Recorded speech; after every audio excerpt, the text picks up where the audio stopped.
Hey Atlanta, Apple is open for small business. That's right. We're here to make starting and running your business simpler. With privacy and security built in on all devices, it's easy for you to protect your customers' data. And if you need hardware or software support, you'll get advice from business experts at no cost whatsoever. So you can focus more on the soup du jour and less on, the other stuff.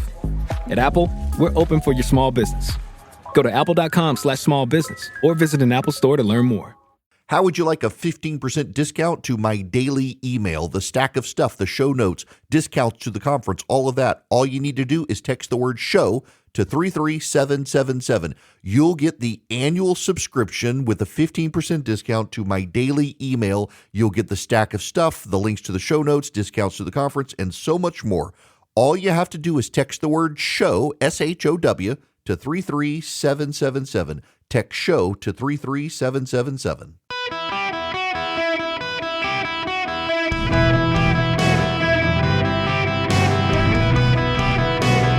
Welcome to the Eric Erickson Show podcast, Hour 2. Greetings, welcome. It's Eric Erickson here across the United States. The second hour of the program, the phone number 877-973-7425. We still have tickets left. I'm trying to get it sold out to the conference. I hope you might consider coming to Atlanta August 8th through the 11th. Glenn Youngkin's going to hang out with us the night of the 8th. Brian Kim's going to be there on the 9th along with Mike Pence. We've got, who else do we have coming? We got a great lineup. Doug Ducey, the governor of Arizona. We've got Kevin Stitt, the governor of Oklahoma, coming. Kevin Hern, the head of the Republican Study Committee, is going to be there. It'll be a great time. If you text ENGAGE to 33777, ENGAGE, the word ENGAGE, to 33777, you can get tickets. They are on sale. We've got some left. I am giving some to the young Republicans in the Atlanta area, the metro Atlanta young Republicans as well. And we expect to be filling up here shortly. So if you want to come, text ENGAGE to 33777. Going to be a great time with some great speakers. We'll also have folks tied to the Trump campaign and the Republican National Committee present as well. So we can do a big unity event, rah, get out the vote, and let's take back the House, the Senate, and the White House in 2024. Now, speaking of taking things back, there was a story out yesterday that some conservatives are becoming concerned that they might lose the fight for charter schools, having pushed for school choice and school reform and charter schools.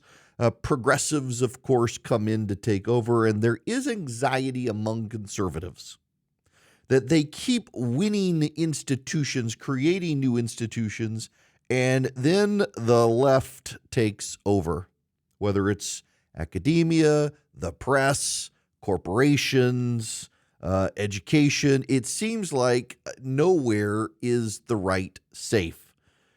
Ironically, by people who mock snowflakes and safe spaces, conservatives are concerned about the progressive takeover now of charter schools and even private schools. I got to tell you, our kids go to a school where you have to be interviewed about your faith.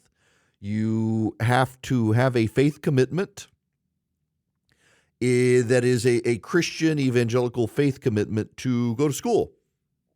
I'm thinking about the couple yesterday I talked about on the radio that moved their kids to a charter school in Forest City, North Carolina, gender fluid, gender non-binary. It's a classical education style charter school.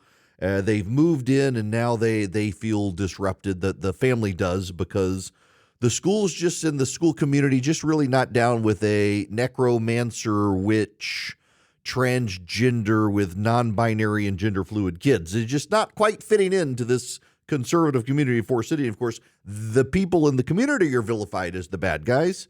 The parents are not. They're just kind of wackadoo. They got issues that they have poured out on their kids who now have issues. It's just there's not a jihad in the community, so to speak. That's Southern slang. But the larger issue is conservatives believing that as they get institutions and make gains, the left comes in. I want to say something about this, and it is a little bit relevant to my book. There is some in there, but I saw the story yesterday and the concerns, and I just want to say something to you. For those of you who are concerned about this thing, I'll tell you the usual pattern. The right thinks it's made a gain and then gets complacent. And the left is not complacent. Now, let's play this out. Let's talk about feeding the homeless. There are church groups that have for a long time fed the homeless. And surprisingly, well, not really, a lot of them tend to be more progressive theologically. It is actually fairly rare in the United States to see, outside of the Catholic Church, I'm talking evangelicals, it is somewhat rare to see a conservative evangelical church do a soup kitchen or a food bank. It tends to be more progressive theology-backed churches that do those sorts of things. Now, don't call the show and say, well, my evangelical, God-fearing, super conservative church doesn't. Your anecdote is not data.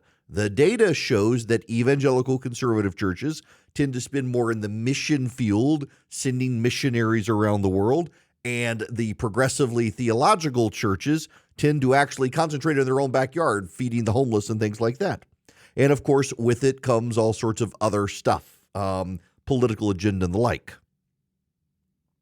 All of that is to say conservatives sometimes do a terrible job of the mission field in their own backyard, and oftentimes they'll help get the movement behind a charter school and then wonder what the heck happened. I know a charter school near me where you got the trans group, the gay group, you got the potheads, and lots of homework, and a lot of conservative parents are thinking, wait, we thought we got our kids away from this, and here it is.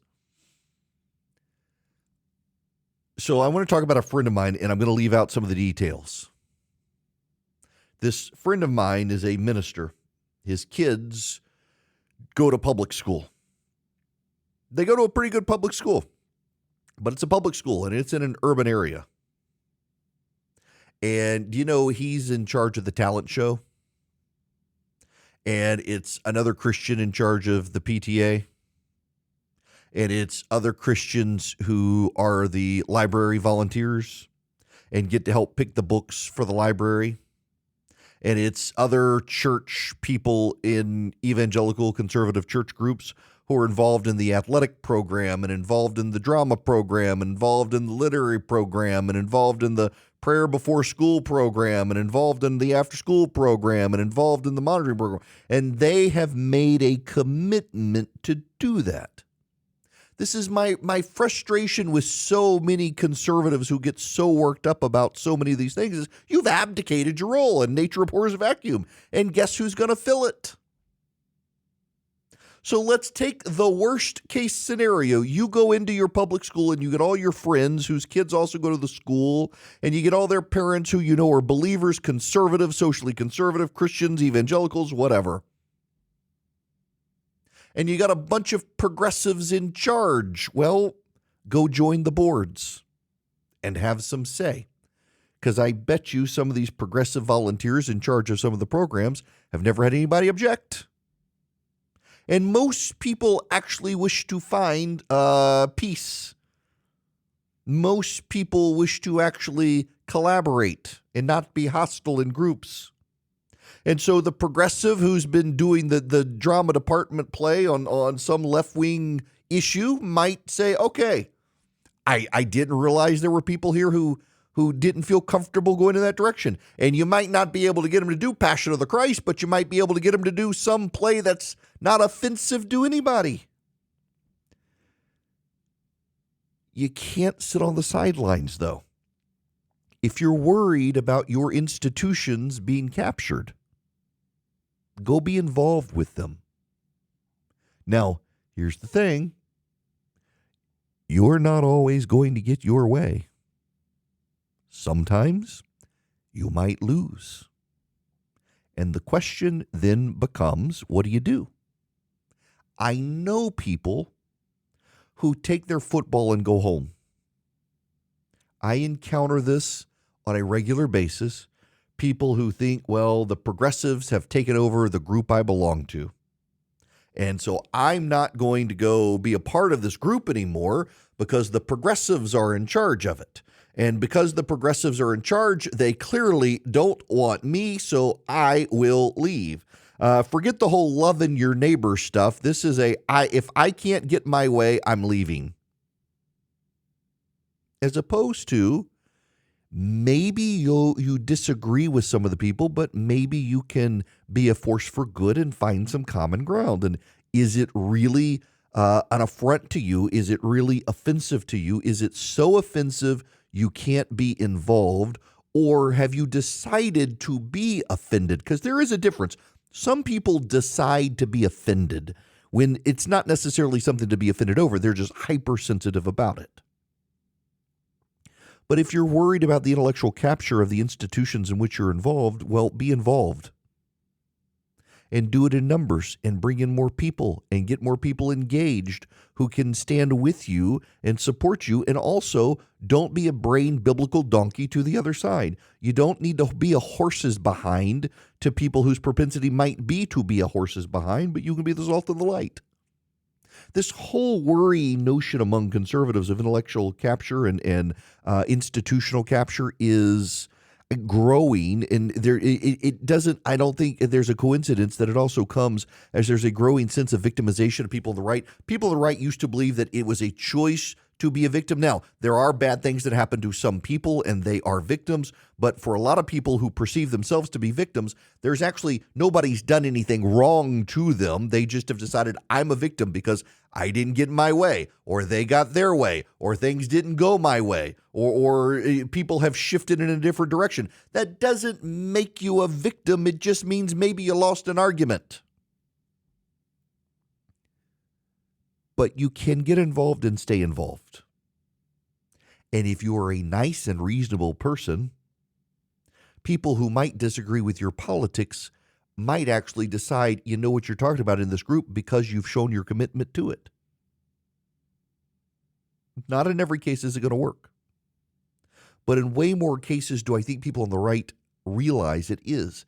And education is one of those, because if you're involved in a school, do you know how hard it is to get volunteers to show up at schools? Do you know how academics, administrators of schools, they would kill for all the parents to be involved? If you're regularly involved and you're helping and you're showing up early and you're staying late, they're going to rely on you to such an extent, they're not going to want to make you mad and make you leave. It's a choice to decide to give up. Frankly, I think a lot of conservatives also decided along the way, well, it's the government's role now. That's what the left does. It's the government's role now. No. See, one of the reasons some conservative churches gave up doing food pantries and food banks and soup kitchens and stuff is, well, the government's doing that now. We can stop. We can focus on the missionaries abroad, things like that. They ceded the welfare of their local community to Uncle Sam. And now they wonder why things have gone downhill. You can be the salt and light. You just can't abdicate in order to do so. It's a choice on your part to abdicate your responsibility to others, and it's a choice on your part to abandon the mission field to others because you feel aggrieved, put out, or on the losing side all the time. It's your choice. If you want to avoid intellectual and institutional capture by the left of the institutions that you have built, you have to stay engaged with them. You can't say, I built it. Now I'm going to go rest on my laurels. It is a constant, it's like tending a garden. If you're not there pulling the weeds, at some point, the weeds are going to take over. It's a choice on your part. But the one thing you need to not do is insist that you are somehow the victim. Welcome back. It is Eric Erickson here across the United States of America. The phone number 877-973-7425. I'm going to go where angels fear to tread with a devil may care attitude, perhaps, and say something some of you on the fringes of the listening audience are going to have a hard time with. Good riddance. And sadly, like a cockroach, she's probably not going to go away. Alex Jones's InfoWars media platform is going to be liquidated. Its assets will be used to pay the $1.5 billion judgments against him related to the Sandy Hook Elementary School shooting. I see the hysteria of some on the right. What happened to Alex Jones could happen to anyone. No, it couldn't. Do you know why? Because Alex Jones lied repeatedly about the children and families affected by the murders at Sandy Hook Elementary School. No, it couldn't happen to just anyone. It has to happen to an awful human being who has been completely unrepentant, except for those moments when he had to be in court, and otherwise he hasn't been. Now, I have no sympathy for the guy. Everyone on planet Earth says things that are not true. Every single person says things that are not true. Very often, most often, overwhelmingly, by mistake. Sometimes people lie, particularly if they're politicians. Rarely does someone double down on the lie about a bunch of dead kids and use it to seed conspiracy theories about false flags and the like. He's getting the consequences of his actions. Dare I say, he's getting his just desserts. And for all the people on the right out there and all the people on the fringes who are trying to defend, oh, poor Alex Jones, all it was is freedom of speech. There are limits to freedom of speech going back to the founding of this republic. You do not get to slander and defame the dead or the living. You don't get to do it. You don't get to embolden crazy people to go harass the families of the dead at Sandy Hook. You don't get to do it. And any of you who are sitting there thinking, I got to call in or I got to get on social media, I got to leave a comment to the clip on Instagram and defend him, that's a choice on your part to defend crazy, terrible awfulness that is not even defensible under the laws of this country, where there's so much defensible under free speech, and yet you've decided to defend evil. And it is evil to lie like that and to embolden others to lie like that and to inspire people to do terrible things to the victims, to the families, is evil. And you're defending it when you defend Alex Jones on this stuff. And if you're offended by me saying that, you don't have to listen. It's your choice. Alex Jones made a choice to say these crazy, awful things. And this is the consequence of the choice that Alex Jones made. No, it's not going to happen to most people in most circumstances, including conservatives on conservative talk radio. It's happening to someone who said and doubled down on awful things and then tried to get out of the consequences of it. Now, some of you want to get out of the consequences of, well, I don't know, Philip, cooking shrimp in the house when your wife wasn't home and making it. So, well, I told him he should have used the Eden Pure Thunderstorm. You can too. You can get 3 of them for less than $200, and you save $200 at EdenPureDeals.com. EdenPureDeals.com. I've used it when I've cooked shrimp in the house. I've used it when I've blown cigar smoke into my car. I've used it in hotel rooms where someone was smoking before I got there. And in rental cars, you can plug it up with a USB cord. It just wipes out the odors, smoke odors, litter box odors, pet odors, frying odors, shrimp odors in the house, bad food odors, musty odors. It wipes them out. EdenPureDeals.com. The discount code ERIC3. EdenPureDeals.com is the website. You get 3 of them. You save $200. You're getting them for less than $200. Upstairs, downstairs, your basement, your RV, wherever you need them. You go to EdenPureDeals.com and you put in ERIC, ERICK 3, ERIC 3, and you can get your Eden Pure Thunderstorms and wipe out those noxious odors. Welcome back. It is Eric Erickson here across the United States of America. The phone number 877-973-7425. I didn't want to come back to the story. I spent too much on it, I think, already, but it's back in the news, so I must return. As predicted, civil liberty groups have filed a lawsuit to block Louisiana's new law that requires the 10 Commandments in public schools. They say it's unconstitutional. It is the ACLU, Americans United for Separation of Church and State, the Freedom from Religion Foundation, and New York City law firm Simpson, Thacher, and Bartlett. The display sends a message to my children and other students that people of some religious denominations are superior to others, says Reverend Jeff Sims, a Presbyterian pastor who is a plaintiff in the suit and father of 3 children in Louisiana schools, saying it is a religious favoritism. So yeah, I'm just looking.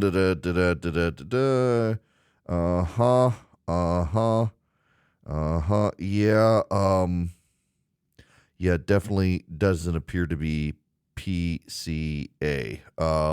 So in any event, that's fine. They found a progressive pastor to do this, and he's going to sue. And yeah, I'm Googling and typing as I go through here because I want to find out for sure what I think is I'm trying to find out what the denomination of the church is. Yep, there it is. Presbyterian Church USA. That's the dying off liberal Presbyterian church. That's fine. I just suspected, I doubt this guy's in my Presbyterian denomination suing for putting the 10 Commandments on the wall. Under the legislation, the 10 Commandments would be privately funded but placed in large, easily readable font, poster size, on the walls of the schools. Now, here's also that they have Joshua Hurlins has 2 children. He's Jewish. He says there are multiple versions of the 10 Commandments, and Hurlin said the specific version mandated does not align with the version from his faith. Y'all do know that the 10 Commandments actually are not in alignment necessarily. I mean, the text is the same, just so you understand. But, for example, some groups consider I am the Lord thy God to be one of the 10 Commandments. Most consider thou shalt have no other gods before me to be the first commandment. Some, however, say thou shalt not make unto thee any graven images to also be part of the first commandment. Thou shalt not take the Lord's name in vain. Some say it's the third, some say it's the second. So it really depends essentially on where people flow as to where they outline the 10 Commandments. Yes. So, for example, honor the Sabbath day and keep it holy. Some denominations say that's the 4th commandment. Some denominations say that's the 3rd commandment. I'm in the 4th commandment section. I believe it is the 4th commandment. But, Roman Catholics, for example, believe that I'm the Lord thy God, no other gods before me, no graven images. That's number 1. Number 2 is thou shalt not take the Lord's name in vain. Number 3, remember the Sabbath day to keep it holy and observe the Sabbath to keep it holy. Number 4 is honor thy father and thy mother. It's a breakdown. So which is which? If you're going to order them of the 10 Commandments as opposed to just the text, how do you order them? I remember this distinctly. Mom, if you're listening, you'll remember this. When I was in school overseas, a local group gave the 10 Commandments, gave posters of the 10 Commandments out or flyers for that one time we could do a little Sunday school on Sundays after school. Typically, we didn't go to church in Dubai because, church in a Muslim country, but within the private walls of our school for a time, there was a little Sunday school class that the kids could go to, and a group donated a flyer. But it was the Catholic ordering, and some of the Protestants, either they didn't know better, they thought there was some hanky-panky because, it's them Catholics. Actually, no. Historically, the Catholic Church, because of the way Catholics' transcriptions of the Old Testament went, they put the 10 Commandments are the same 10 Commandments, but they break the order down slightly. Like, for example, most Protestant churches believe you shall have no other gods before you is Commandment 1, and you shall make no graven images is Commandment 2, and thou shalt not take the Lord's name in vain is Commandment 3, And remember the Sabbath day and keep it holy is number 4. Catholics take I am the Lord thy God, thou shalt have no other gods before me, and thou shalt not have any graven images as number 1. And thou shalt not take the Lord's name in vain as number 2, falling out of order now with Protestants. Now, all that is to say is the Jewish father takes a particular order in how his beliefs would order the 10 Commandments. A Catholic would order them differently from most Protestants, particularly if you follow Calvin's Institutes and you're Reformed. Those who follow the Jewish Talmud would order them differently. Those who follow St. Augustine follow the Talmud. Those who follow the Septuagint and is followed by the Eastern Orthodox Church, they're slightly different, and they tend to align with the Protestant version, but you get my point. So essentially you have these groups now suing, saying this. Here's the thing, though. I do tend to think that this is probably going to get tossed by the court, but if Louisiana is setting this up to be a test case for the Supreme Court, I think I'm of the opinion it is a distraction. There were things they failed to do. They gutted funding for school choice in the state, even as they claimed to be expanding it. The governor vetoed tort reform. Pay no attention. I gave you the shiny object, the 10 Commandments. But if they want to set up a test case to the Supreme Court, go for it. But what I wish they would have done instead is go on and advance teaching the 10 Commandments. Because look, this goes to my book, and part of what I argue in my book is that the Supreme Court has made a mistake in claiming the choices between sectarianism and secularism, because secularism and atheism are religious choices as much as sectarianism.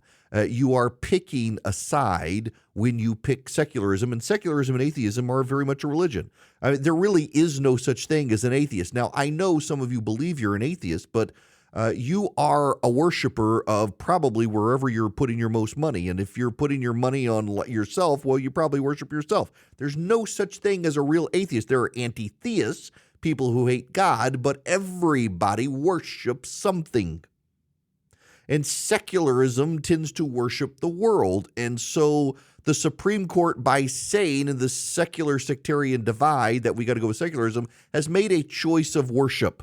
And what has that choice of worship gotten us? It's gotten us rainbow flags in school. It's gotten us cultural appropriations in school. It's gotten us wokeism in school. It's gotten us liberal indoctrination in school. It's gotten sexual indoctrination in school.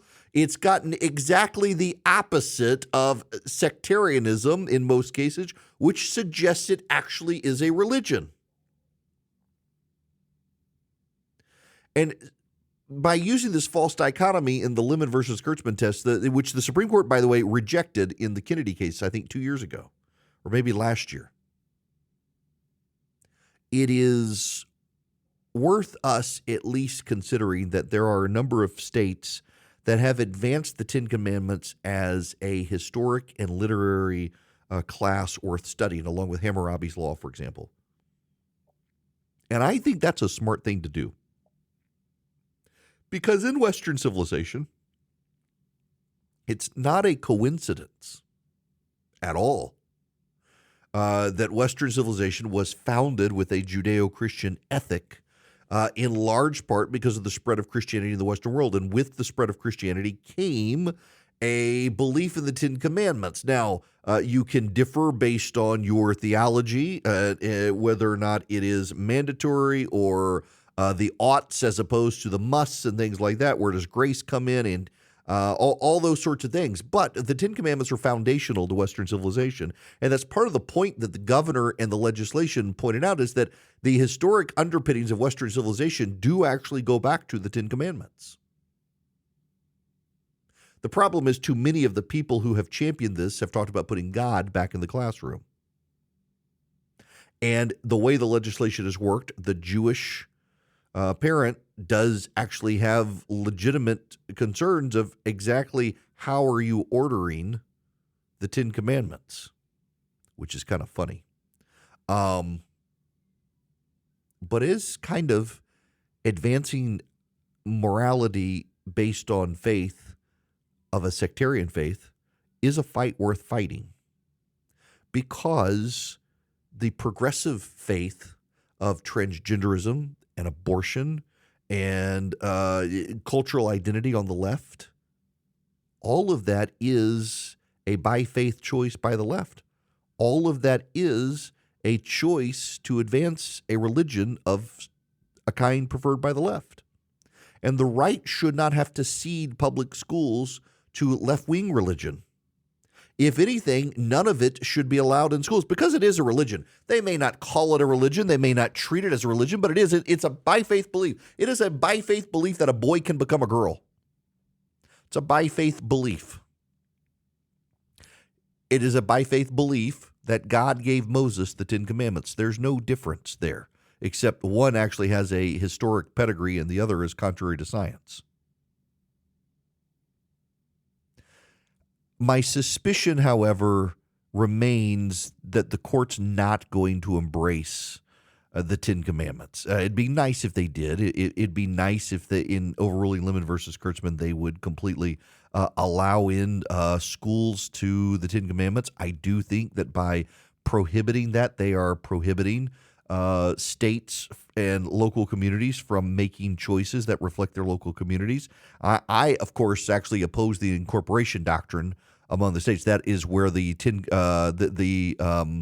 Bill of Rights is applied to the states under the 14th Amendment. I think the incorporation doctrine is wrong. However, I also recognize that the incorporation doctrine has now given us the Second Amendment applied to the states, so there is that.